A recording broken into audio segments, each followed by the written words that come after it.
Today's lesson is lesson 2.1, Relations and Functions. A relation is a set of ordered pairs. It describes the relationship between the x values and the y values of the ordered pairs in the coordinate plane. Remember that when I have an ordered pair, they are placed inside parentheses with the x value first, comma, the y value. Relations can be expressed in multiple ways, including a set of ordered pairs or points, just like these. Notice that when I do express them as a set of ordered pairs, I do start with a squiggly bracket and I end with a squiggly bracket, and then I place my ordered pairs in between. I can use a table. X values go first, Y values go second. This table is laid out more of what I would say horizontally, so X's would be on top, Y's on the bottom. I could also rotate the table and make it vertically, which would mean X's would be on the left and Y's would be on the right. This is a mapping diagram right here. In a mapping diagram, the X values are first, the Y values are second. And then of course, here are my graphs. We've plotted all the points, the X value and the Y value, and then where they intersect. So -4, 1, 2, 3, 4, and then -5, 1, 2, 3, 4, 5. And that's where that first ordered pair is placed. All right.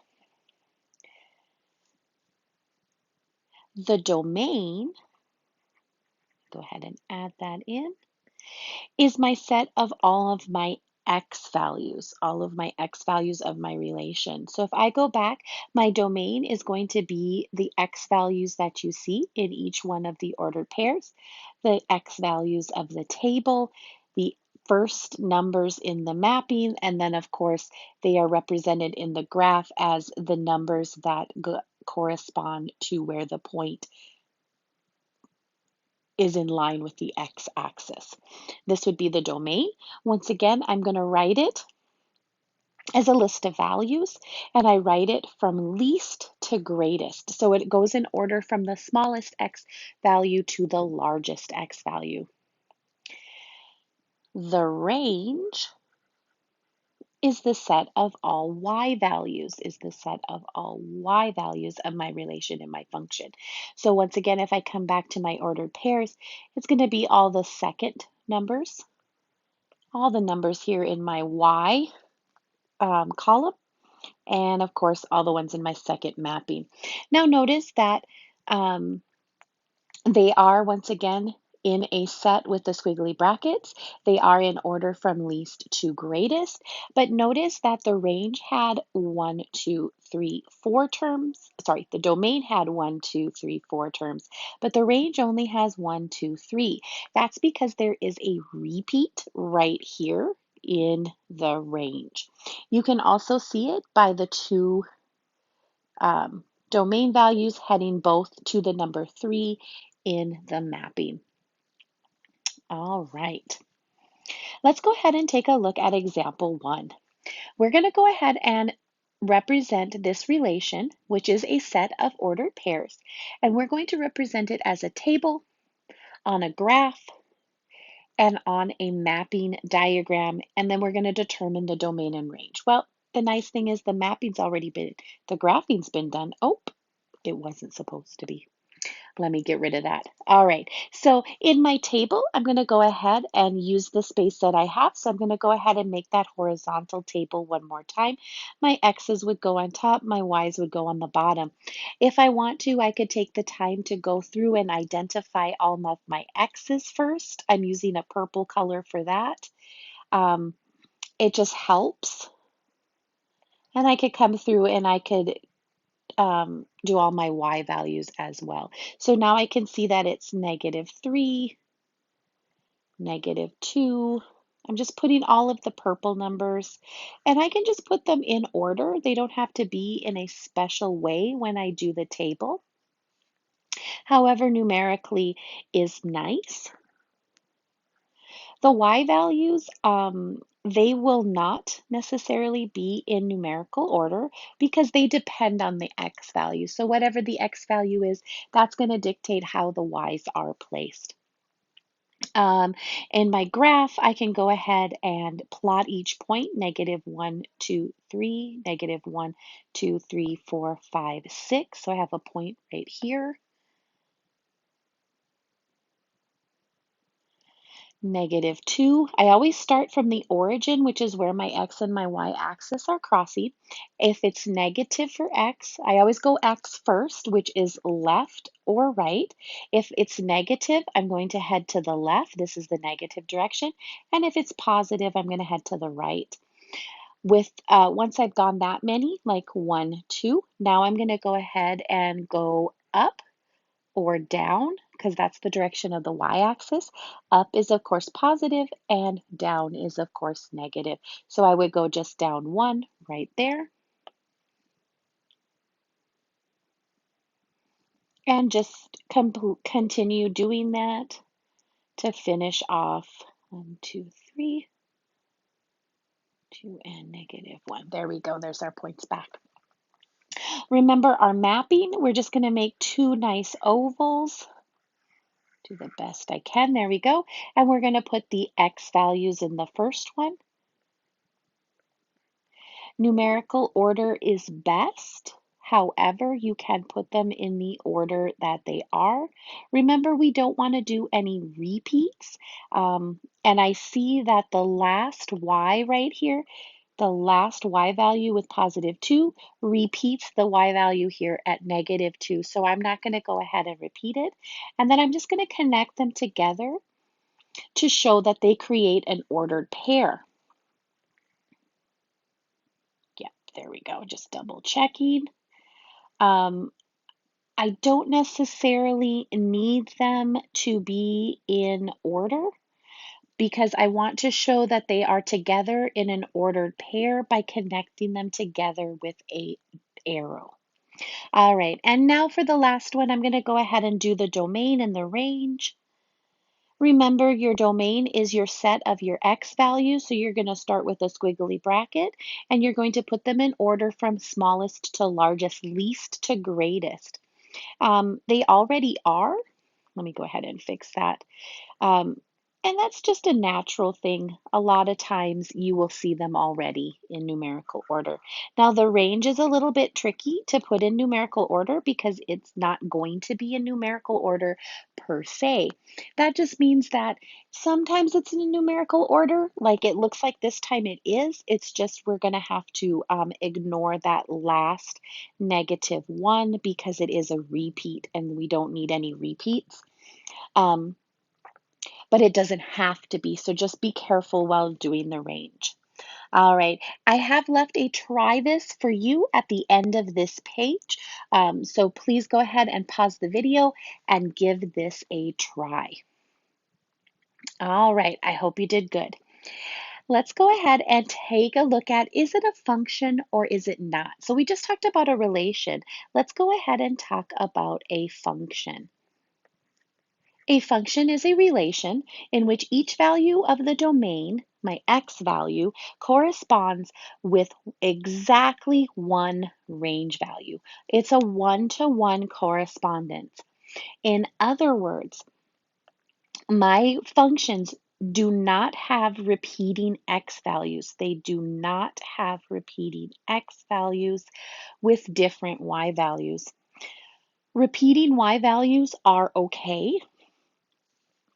They are common in many relations that are also functions. The big takeaway here is that x cannot repeat. The big takeaway here, to make a relation become what is called a function, x values cannot repeat.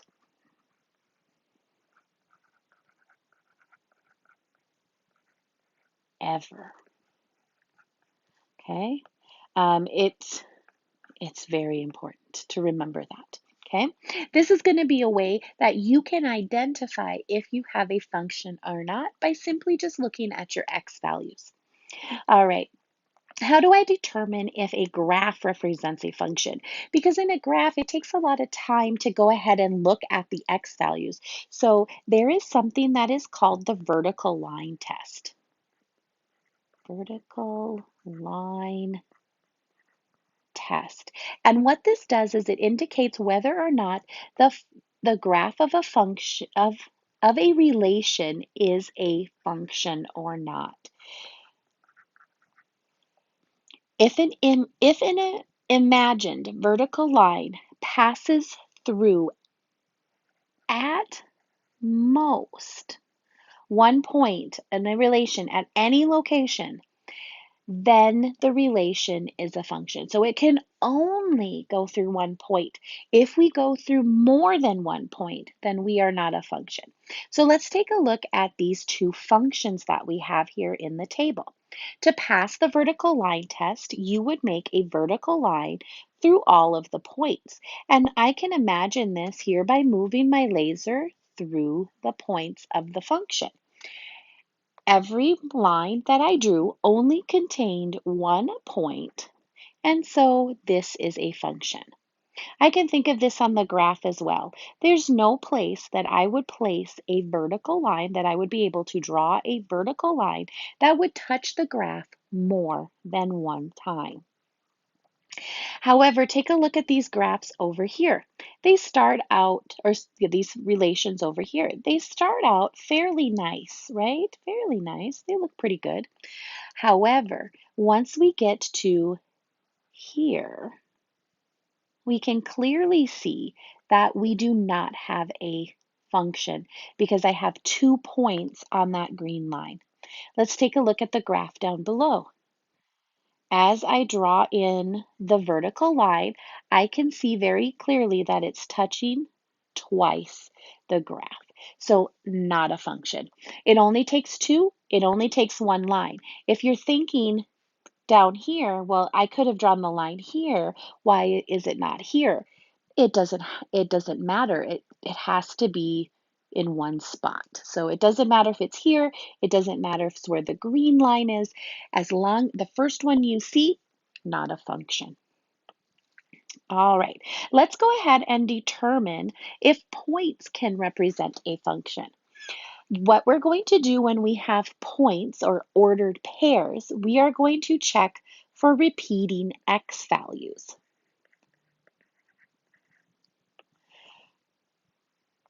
Okay, when we have a table, when we have a mapping, or when we have a set of ordered pairs.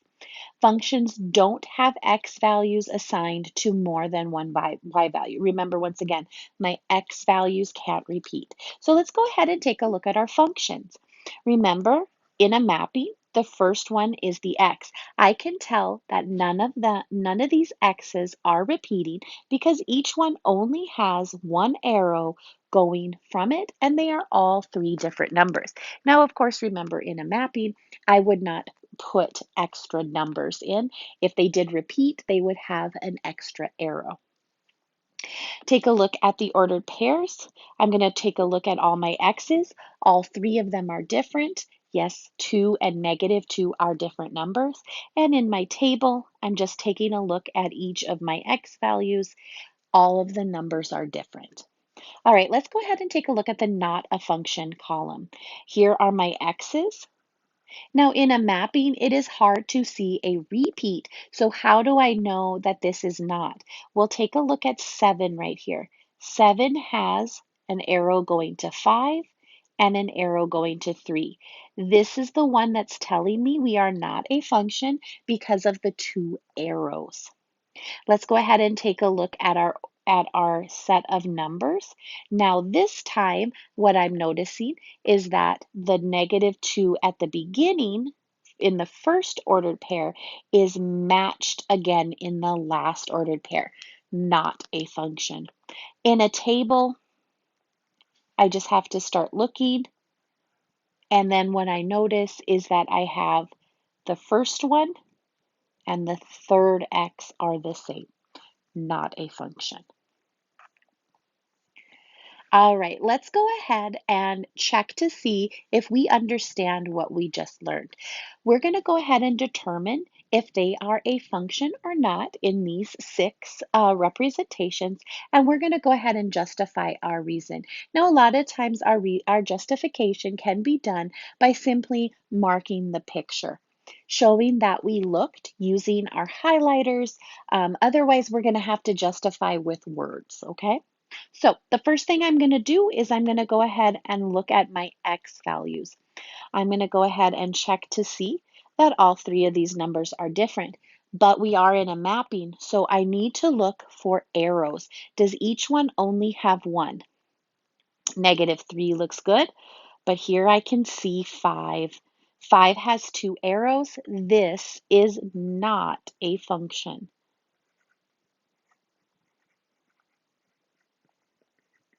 Then 5 is going to 2 different y's. Let's take a look at our table. As I'm highlighting the x numbers, what I'm looking for is to make sure that there are no repeats. I can see as I highlight that each one is different. It tried to trick me with +4 and -4, +2 and -2, but I know that this is a function because those numbers are not the same. Now let's move on to our graph. To do our graph, I'm going to do the vertical line test. I'm looking for a vertical line that goes through more than one point, and I see it right here. There's where I see my vertical line. I can see that it's touching this point and this point, not a function. It doesn't pass the vertical line test. It failed it, you could say. All right, let's go ahead and take a look at these. Why don't you go ahead and pause the video to see if you can get them correct. D would be a function because it does pass the vertical line test. Any vertical line that I were to draw would only touch one of the points. Likewise with E, it passes the vertical line test as well, so it is a function. And as I quickly look at F, it appears to be a function as well, as each of my x's only contains one arrow. I hope you did well. Let's go ahead and look at our final example. No, I'm sorry, it's not our final example. Let's go ahead and take a look at example 3. Let's represent this function shown in the graph as a set of points, a table, a map, and a mapping graphing. Then we're going to go ahead and state the domain and range of the relation. And we're going to determine if it is a function and explain our reasoning. So let's go ahead and do our set of ordered pairs. All right, we're going to start with our squiggle. Do the best you can. And let's start with this point right here, and we'll just head in this direction right straight around. So this would be point 1, point 2, point 3, point 4, and point 5. We've got 5 points. All right, this point is at -1 and at +2. So I'm going to say -1, comma, +2. Next, we're going to go to this point, which is at 2, +1. Then we're going to go to this point right here, which is on the x-axis at 3. Since it has not gone up or down, it is at 0. Ooh, wrong one. There we go. All right, moving on to this one right here. We are at 2 and at -1.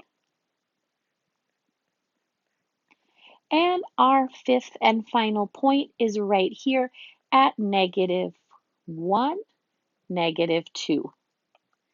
-1, -2. All right, I'm going to come back in and I'm going to put my commas in between. There we go. I can very easily do my table from my ordered pairs. Remember, the x values are all of the first values that I see, and they're going to go on top.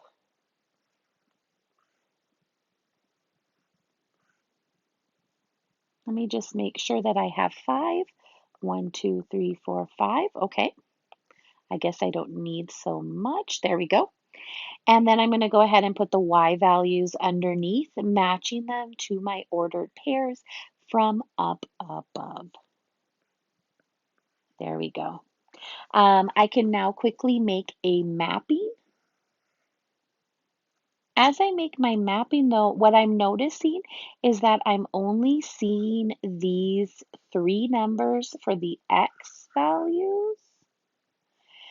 And for the y's, I see -2, -1, 0, 1, and 2. It is very common in a mapping for the x's and the y's to be in numerical order from least to greatest. They're a great way for you to get your domain and range because they're already in numerical order. Now I just have to go ahead and make my arrows connecting them together. 2 goes to 1. There we go, fixed that mistake. 0 goes 3 goes to 0, and then I've got 2 going to -1. Okay, I can already make a decision on whether this is a function or not.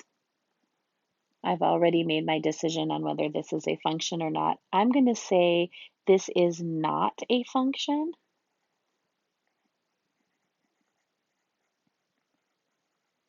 And I'm going to say the x values of -1 and 2 repeat. I also could see, because I can look right here, also I could say it fails the vertical line test, right? If I were to look at the graph, because I did have the graph to begin with, I could also say that it fails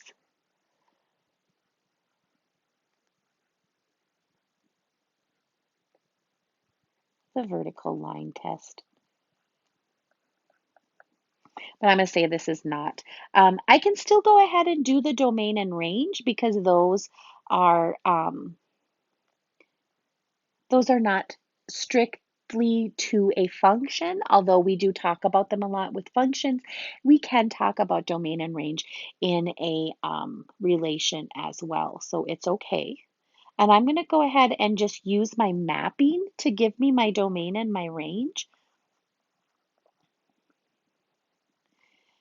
And that's because I've already put them in numerical order in the mapping. And so I just went ahead and there's my X's, there's my Y's, and I copied them into the domain and range form. All right. There is a try this at the bottom of the page to go ahead and pause the video and you can try that as well. All right, identifying functions from verbal descriptions. When deciding whether or not a situation represents a function, it can be helpful to recall the phrase, y is a function of x. We know that repeating x values indicate, well, let me go ahead and highlight that. Repeating x values indicate that a relation is not a function. But what should we look for an applied situation?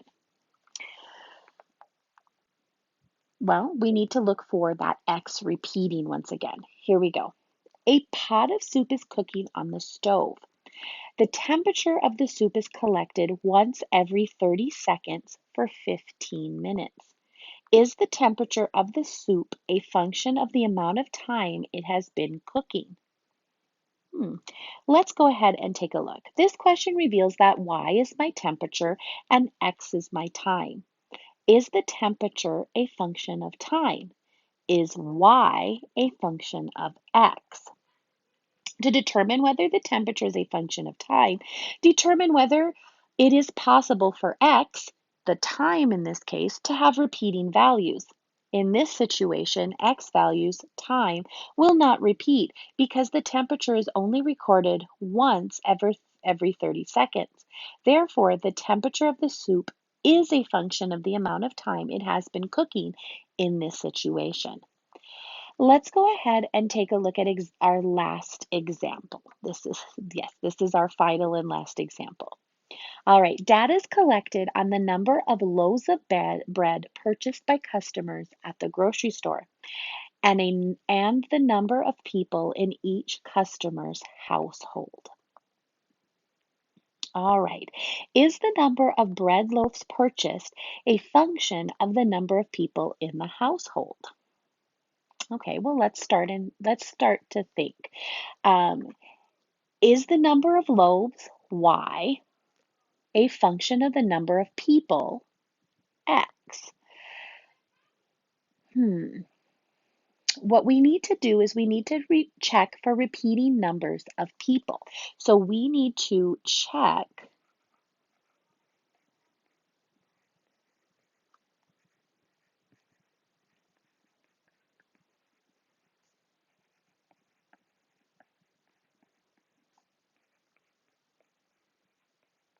because that would make it not.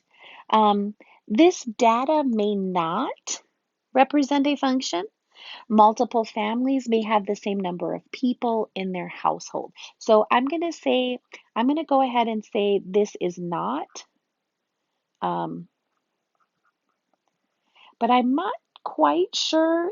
I'm just going to say this may not be a function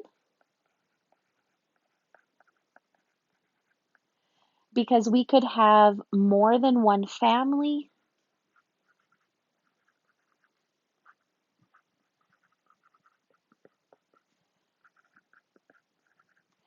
with the same number of members. My family has 4. How many members does your family have?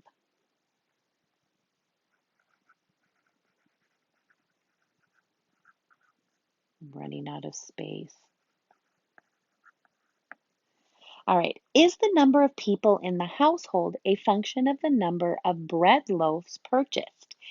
Is the number of people, Y, in the function a, a function of the number of loaves, X? Once again, we're checking for those repeating ones. We're checking for those repeating ones.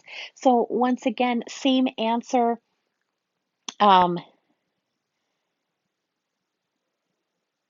and they asked the same question twice, didn't they? Yeah. Hmm.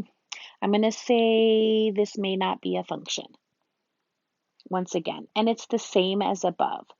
This may not be a function.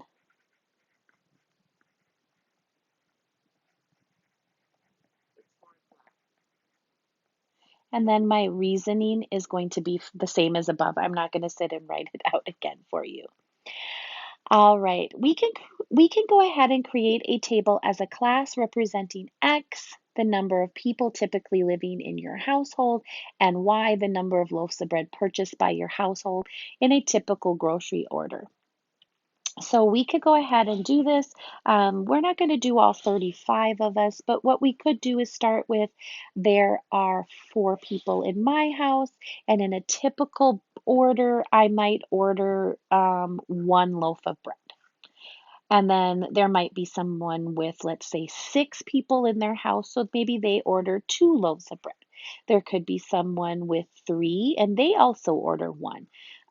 There could be someone with 4 as well, but they order 2 loaves of bread, and so on and so on. And we could create this table. Um, if any of us have the same number of people living in our house, take a look, then this is not a function, right? Then this is not a function. All right.